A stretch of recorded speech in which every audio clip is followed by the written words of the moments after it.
Hey guys, welcome back to my channel. ये है lecture 33 और इस लेक्चर में हम डिस्कस करने वाले हैं अबाउट द क्लोजर्स। ये बहुत ही इंपॉर्टेंट टॉपिक है जो कि इंटरव्यू में आपसे ज़रूर पूछा जाएगा। सबसे पहले इंटरव्यू वाला बंदा आपसे फंक्शन के बारे में पूछेगा, उसके बाद डायरेक्ट क्लोजर पूछेगा। और क्लोजर में जो लेक्सिकल इन्वॉल्वमेंट होता है उसकी जो कंडीशन होती है, जो कि मैंने प्रीवियस लेक्चर में आपको पढ़ाई हुई है कि लेक्सिकल इन्वॉल्वमेंट क्या होता है। यदि आपको नहीं पता आप जाकर देख सकते हैं। ओके, वो पूछेगा यदि ज़्यादा डीप में पूछता है तो।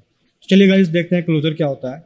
तो सबसे पहले गाइस हम यहाँ पर एक फ़ाइल क्रिएट कर लेंगे जिसका नाम मैं रखूँगा L33.html के नाम से। L33.html के नाम से मैंने यहाँ पर एक फ़ाइल क्रिएट कर ली और यहाँ पर हम बॉयलर प्लेट को लगा देते हैं। उसके बाद हम यहाँ पर टाइटल को चेंज करते हैं। आज का टाइटल है क्लोजर, CLOSURES, ठीक है, क्लोजर्स, लेक्चर 33। ओके, देन हम चलते हैं बॉडी में। उससे पहले मैं गाइस यहाँ पर Alt+Z का यूज़ कर लेता हूँ ताकि हमारा जो पूरा डेटा वो पैनल में शो हो जाए। ओके, ठीक है। अब जो लाइनें हैं वो भागेगी नहीं आगे तक, हमें हमारे सामने जो है जितनी भी लाइनें हैं वो दिखाई देंगी, कितना भी लंबा कोड हो। तो गाइस मैं यहाँ पर यूज़ करूँगा स्क्रिप्ट एलिमेंट का विद इन द बॉडी। अब बात करते हैं क्लोजर की। ठीक है, क्लोजर्स होता क्या है? A closure can be defined as a JavaScript feature in which the inner function has access to the outer function variable। यानी कहने का मतलब है कि एक फंक्शन है, उसके अंदर एक और फंक्शन है, जो वो इनर फंक्शन है वो अपने आउटर फंक्शन के वेरिएबल को एक्सेस कर सकता है। ठीक है, जहाँ पर वेरिएबल एक्सेस हो रहा है, जिस फंक्शन में वेरिएबल एक्सेस हो रहा है इनर फंक्शन में, उस इनर फंक्शन को कहेंगे क्लोजर। ठीक है, या फिर वो फंक्शन कौन सा फंक्शन है? क्लोजर फंक्शन है, ऐसे बोल सकता है। ओके, देख लेते हैं क्लोजर्स। ठीक है, मान लीजिए यहाँ पर मैंने एक फंक्शन बनाया, फंक्शन F1 करके। ठीक है, यहाँ पर मैं एक F1 फंक्शन बना देता हूँ। ठीक है जी, मैंने एक F1 फंक्शन बना लिया। ओके जी, और उसके बाद मैंने यहाँ पर वेरिएबल बनाया, लोकल वेरिएबल मैं यहाँ पर बना रहा हूँ। जो क्लोजर होता है आप उसमें लोकल वेरिएबल भी एक्सेस कर सकते हैं और ग्लोबल वेरिएबल भी एक्सेस कर सकते हैं। ठीक है, और अदर जो आउटर फंक्शन है उसके वेरिएबल को भी आप एक्सेस कर सकते हैं और उसके अपने स्कोप में जो वेरिएबल होंगे आप उनको भी एक्सेस कर सकते हैं। ओके, तो देख लेते हैं। पहले यहाँ पर मैं ग्लोबल वेरिएबल बना देता हूँ ताकि आपको कन्फ्यूज़न ना हो। ये है ग्लोबल वेरिएबल। ठीक है, मैं यहाँ पर बना देता हूँ let a is equal to hello. मैंने बना दिया यहाँ पर hello, yellow, hello, dirty fellow. ठीक है, अब ये F1। अब यहाँ पर मैं एक वेरिएबल और बनाता हूँ, क्या? b। मैंने यहाँ पर क्या लिख दिया? वर्ल्ड लिखना बहुत ज़रूरी है, हेलो वर्ल्ड। ओके, अब भाई जो ग्लोबल वेरिएबल है इसको तो हम एक्सेस कर सकते हैं, पता है हमें। एक काम करते हैं, यहाँ भी लिख देते हैं, ये है लोकल वेरिएबल। ये क्या है गाइस? लोकल वेरिएबल है। कौन सा? लेट बी, जो हमने डिक्लेयर किया है, वर्ल्ड जिसकी वैल्यू है, ये लोकल वेरिएबल है। और लेट ए वो ग्लोबल वेरिएबल है। हमें पता है हम ग्लोबल वेरिएबल को एक्सेस कर सकते हैं, बिल्कुल कर सकते हैं। तो गाइस मैं यहाँ पर लिख देता हूँ console.log एंड यहाँ पर मैं लिखूँगा एक स्ट्रिंग की फॉर्म में। क्या मैं यहाँ पर लिखना चाहूँगा कि ये दोनों जो वर्ड है यहाँ पर एड होकर जाए, यानी कि मैं कॉन्कनेटेशन करूँगा इसका, स्ट्रिंग का कॉन्कनेट करूँगा स्ट्रिंग को। ठीक है, दोनों इनको वेरिएबल को। तो मैं लिख देता हूँ दिस इज, ऐसे नहीं,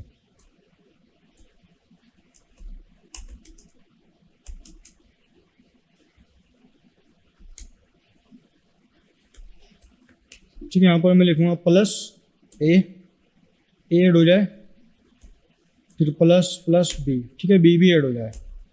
ओके, यहाँ पर कुछ गड़बड़ है।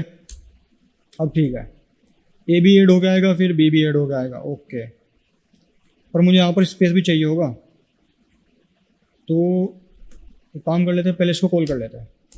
F1 करके मैंने यहाँ पर कॉल किया, ओके, और मैं यहाँ पर यूज़ करूँगा Alt+B का। तो यहाँ पर खुल चुका है क्लोजर 33। इंस्पेक्ट करेंगे, कंसोल में जाएंगे तो यहाँ रहा है दिस इज़ हेलो वर्ल्ड। तो जाहिर सी बात है मुझे स्पेस की ज़रूरत पड़ेगी, एक बैक स्पेस यहाँ पर, एंड उसके बाद यहाँ पर स्ट्रिंग का यूज़ करते हुए यानी कि डबल कोट्स का, और हम यहाँ पर प्लस लगा दें।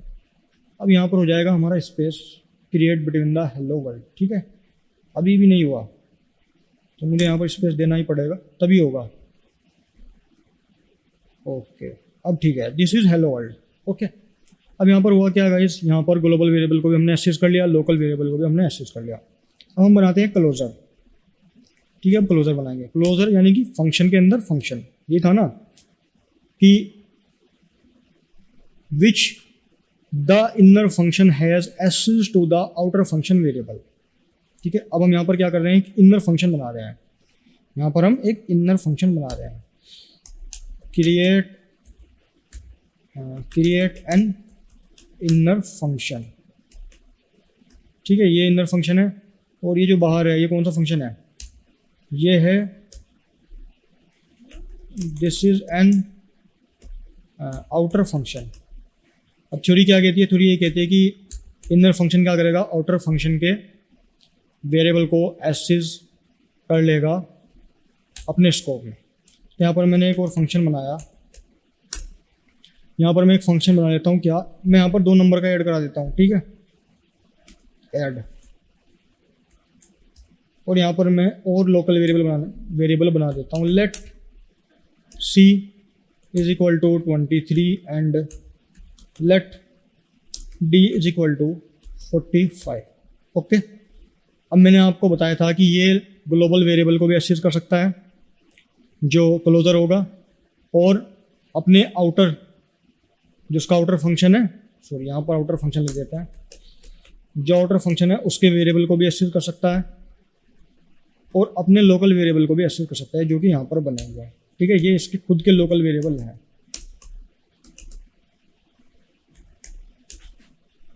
ये इसके खुद का लोकल वेरिएबल है। इसको कर देता हूँ मैं लेट ई करके, और मैं यहाँ पर लिख देता हूँ C+D।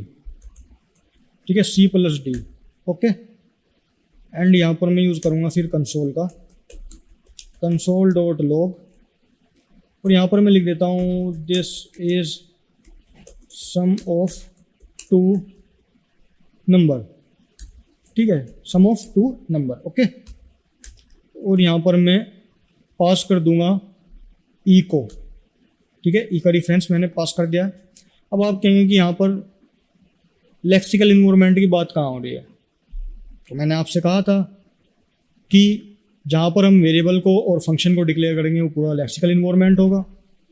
ठीक है, अब ये पूरा का पूरा क्या है, लेक्सिकल इन्वायरमेंट है इस स्क्रिप्ट एलिमेंट के अंदर। ये यहाँ तक लेक्सिकल इन्वायरमेंट है, क्योंकि यहाँ पर पूरा रिकॉर्ड पूरा का पूरा डिक्लेरेशन है फंक्शन का और वेरिएबल का। ठीक है, और ये जो F1 है जो कि हमारा आउटर फंक्शन है उसका लेक्सिकल इन्वायरमेंट ये है, क्योंकि इसके अंदर, और ये इसका क्या है, रिकॉर्ड इन्वायरमेंट है। अब मैंने क्या किया है, मैंने C को और D को यहाँ पर कॉल किया है। ठीक है, इसके थ्रू डिफरेंस देकर, डिफरेंस के थ्रू। तो ये पूरा का पूरा क्या है, ये पूरा इसका ऐड फंक्शन का इन्वायरमेंट है, लेक्सिकल इन्वायरमेंट, यानी कि अपने लेक्सिकल इन्वायरमेंट में इसने इनको एक्सेस कर लिया। ओके, किसके थ्रू, रेफरेंस के थ्रू। तो ये क्या हो गया, रेफरेंस इन्वायरमेंट, और यहाँ पर ये रिकॉर्ड रखा हुआ है पूरा का पूरा, ये रिकॉर्ड इन्वायरमेंट हो गया। ओके ओके, तो यहाँ पर यूज़ हो रहा है ना लेक्सिकल इन्वायरमेंट। अब जो मैंने आपको पहले समझा दिया, अब मुझे वो आपको यहाँ पर समझाना पड़ता। अब हम बात करते हैं, सीधे आते हैं क्लोजर पर। ठीक है, अब यहाँ पर क्लोजर कौन सा फंक्शन क्लोजर होगा, जिस फंक्शन के अंदर अपने आउटर फंक्शन के वेरिएबल एक्सेस हो रहे हैं वो फंक्शन क्लोजर फंक्शन होगा। यानी कि कौन सा, जो इनर फंक्शन है ये ही क्लोजर फंक्शन होगा। ठीक है, यही क्या होगा, क्लोजर होगा। ओके, यही क्या होगा, इस क्लोजर होगा। और आप इसको क्लोजर फंक्शन भी बोल सकते हैं, किसको, ऐड को। ये क्या है, ये क्लोजर है, और यही क्या है, क्लोजर। आप इसको क्लोजर फंक्शन भी बोल सकते हैं। क्यों, क्योंकि हमने जो पेरेंट पेरेंट फंक्शन था। जाहिर सी बात है भाई, ये F1 क्या है, पेरेंट फंक्शन ही तो है इसका, ऐड का, और ऐड क्या है, ये चाइल्ड फंक्शन है। तो हमने क्या किया है, चाइल्ड फंक्शन में पेरेंट फंक्शन की जो प्रॉपर्टी है, प्रॉपर्टी यानी कि जो वेरिएबल हैं, जो स्ट्रिंग है, जो एरे हैं डिक्लेयर करेंगे, उसको हमने इस चाइल्ड फंक्शन में यूज़ कर लिया है। तो ये क्या बन गया, क्लोजर बन गया। ओके, और यहाँ पर आपने देखा होगा कि यहाँ पर नेस्टेड फंक्शन का भी यूज़ हो रहा है। अब मैं यहाँ पर कॉल कर लेता हूँ ऐड फंक्शन को इसी के अंदर। अब देखते हैं कि हमारा आउटपुट क्या आता है। Okay, this is hello world, this is sum of two number 68। ठीक है, अब मान लीजिए आपसे कहा गया क्या कहा गया, काम करता हूँ मैं यहाँ पर b की वैल्यू को भी एक्सेस कर लेता हूँ, इसकी वैल्यू को, b की वैल्यू को एक्सेस कर लेता हूँ। तो मैं यहाँ पर यूज़ करूँगा कंसोल का console.log एंड यहाँ पर मैं पास कर दूंगा b। अब b की वैल्यू क्या है इस वर्ल्ड खाली। एक बार देख लेते हैं आउटपुट, उसके बाद बात करते हैं। This is world, hello world, this is sum of two number 68, और ये b की वैल्यू होगी वर्ल्ड। ओके, एक काम करते हैं, यहाँ पर एक और कंसोल डाल देता हूँ मैं लिख देता हूँ यहाँ पर दिस इज इनर फंक्शन। ठीक है, इनर फंक्शन भी बोल सकते हैं, और क्लोजर और चाइल्ड फंक्शन भी बोल सकते हैं इसको। ठीक है, ये सारी चीज़। अब मैं इसको कॉपी कर लेता हूँ और हम ऊपर भी डाल देते हैं एक कंसोल, ताकि हमें this is outer function, this is outer function, closure तो है नहीं ये, लेकिन ये पेरेंट फंक्शन जरूर है, तो यहाँ पर डाल देते हैं पेरेंट फंक्शन। आई थिंक आपको समझ में आ रहा होगा कि जो पेरेंट की जो प्रॉपर्टी है, जाहिर सी बात है वो चाइल्ड यूज़ कर ही सकते हैं। तो जो पेरेंट की प्रॉपर्टी का यूज़ कर रहा है चाइल्ड, उस चाइल्ड फंक्शन को हम क्या कह देंगे, क्लोजर कह देंगे। उसको हम क्या कहेंगे गाइस, क्लोजर कह देंगे, क्लोजर फंक्शन बोल देंगे। ओके, आउटपुट चेक करते हैं। ओके, दिस आउटर फंक्शन और parent function, this is hello world, उसके बाद है दिस इज इनर फंक्शन और क्लोजर, और इसकी वैल्यू है ये है। अब यहाँ पर क्वेश्चन ये आता है कि क्या मैं वर्ल्ड जो मैंने यहाँ पर बी को पास किया था चाइल्ड फंक्शन में, इसमें एड मतलब इनर फंक्शन में मैंने यहाँ पर जो बी को यहाँ पर पास किया था और इसकी वैल्यू आ रही थी वर्ल्ड, क्या मैं इसको चेंज कर सकता हूँ? देखते हैं। अब मैं जाऊँगा पेरेंट फंक्शन के लेक्सिकल इन्वायरमेंट में, मैं यहाँ पर बी की वैल्यू लिख दूँ सोहन क्या कुमार, तो क्या अब बी की वैल्यू चेंज होगी? मान लीजिए आपसे क्वेश्चन दे दिया है आपको कि भाई जो वेरिएबल है इसकी वैल्यू को आप चेंज कर दो, तो कैसे करोगे? तो अगर मैं इस तरीके से बी की वैल्यू में यहाँ पर मैंने लिखी सोहन कुमार, तो क्या बी की वैल्यू चेंज होगी? क्योंकि ऊपर क्या है, ऊपर भी ये एक तरीके से F1 में ये लोकल वेरिएबल बना हुआ है, लेकिन F1 के अंदर जो भी फंक्शन है वो उसको एक्सेस कर सकते हैं, उनके लिए एक तरीके से लोकल वेरिएबल का काम करेगा, वो सॉरी ग्लोबल वेरिएबल का काम करेगा। ठीक है, अब ये B equal to Sohan Kumar, देखते हैं कि ये यहाँ पर, या सोहन कुमार नहीं, यहाँ पर मैं कर देता हूँ क्या www। ठीक है, ओके, अब देख लेते हैं, मैं इसको करता हूँ रिफ्रेश, तो यहाँ पर दे रहा है www। तो गाइस यहाँ पर जो है वैल्यू जो है वो चेंज हो रही है, यानी कि आप जो पहले से आपने वेरिएबल एक्सेस किया एक इनर फंक्शन में, आउटर फंक्शन से आप उस वेरिएबल की वैल्यू को चेंज कर सकते हैं इस तरीके से। ठीक है, क्या हम फंक्शन को रिटर्न कर सकते हैं? जो क्लोजर है हमारा, क्या उसको हम रिटर्न कर सकते हैं? यहाँ पे तो हमने सिर्फ कॉल किया है, अब मैं चाहता हूँ कि मैं इसको कर दूँ रिटर्न। ठीक है, रिटर्न कर सकते हैं, क्या कर सकते हैं, रिटर्न देखते हैं क्या आउटपुट आएगा, देख लेते हैं। दिस आउटर फंक्शन और parent function, this is hello world, यानी कि सिर्फ F1 चल रहा है और ये नहीं चल रहा है। ठीक है, यहाँ पर ये जो क्लोजर फंक्शन था हमारा, ये यहाँ पर रिटर्न नहीं दे रहा है। ठीक है, मैं यहाँ पर एक काम करता हूँ, मैं इस यहाँ पर let f is equal to मैं यहाँ पर करता हूँ F1। ठीक है, मैं यहाँ पर किया क्या F1। ठीक है, F1, और मैंने यहाँ पर f को कॉल कर लिया। अब देखते हैं कि ये देता है कि नहीं देता है। हाँ, अब ठीक है, तो आपको यहाँ पर समझ में आ रहा होगा कि जो क्लोज़र है जब हम उसको रिटर्न करेंगे तो यहाँ पर वो चीज़ पहले भी हो रही थी, जब हम रिटर्न नहीं कर रहे थे वो तब भी हो रही थी। उसका जो लेक्सिकल इन्वायरमेंट है वो पूरा का पूरा उठकर आ रहा था। लेक्सिकल इन्वायरमेंट से मतलब है ये जो इसका इन्वायरमेंट है जहाँ पर हमने वेरिएबल को डिक्लेयर किया है, कंसोल वगैरह यूज़ किया है, ओके। लेकिन जब हमने रिटर्न किया तो ये बात हमें पता लगी कि ये जो फंक्शन है, जो क्लोजर फंक्शन है, वो काम नहीं कर रहा था। तो हमें पेरेंट फंक्शन को यानी कि आउटर फंक्शन को भी एज ए वेरिएबल डिक्लेयर करना पड़ा, तब जाके हमारा क्लोजर फंक्शन रिटर्न हुआ। उसके साथ साथ उसका लेक्सिकल इन्वायरमेंट भी रिटर्न हुआ, ठीक है। जैसे मान लो और एग्जांपल देखें कि मान लीजिए मैंने यहाँ पर एक और वेरिएबल लिया, मान लीजिए let s is equal to, मैं यहाँ पर एक स्ट्रिंग ले देता हूँ, this is a string of closure, ठीक है। This is a string of closure.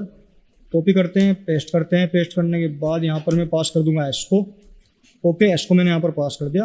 अब वो क्या कि फंक्शन के साथ, क्लोजर फंक्शन के साथ साथ उसका पूरा का पूरा इन्वायरमेंट, लेक्सिकल इन्वायरमेंट भी आता है, ठीक है। लेक्सिकल इन्वायरमेंट भी उठकर आता है, ओके। यानी कि पूरा का पूरा जो है वर्क करता है।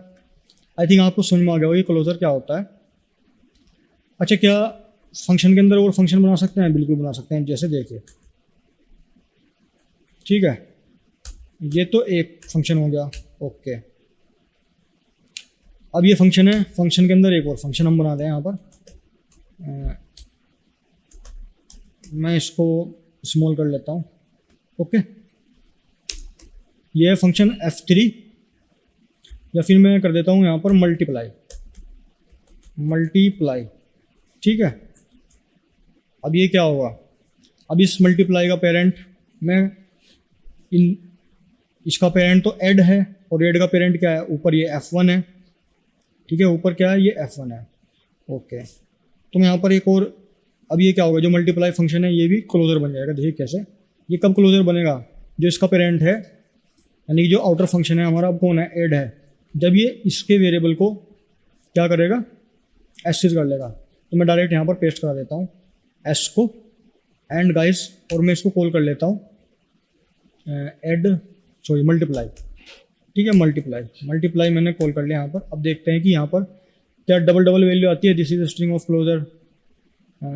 एक काम करते हैं, यहाँ पर लिख देते हैं कॉपी, पेस्ट कर देंगे, दिस इज इन, इसको डाल देते हैं, दिस इज क्लोजर्स,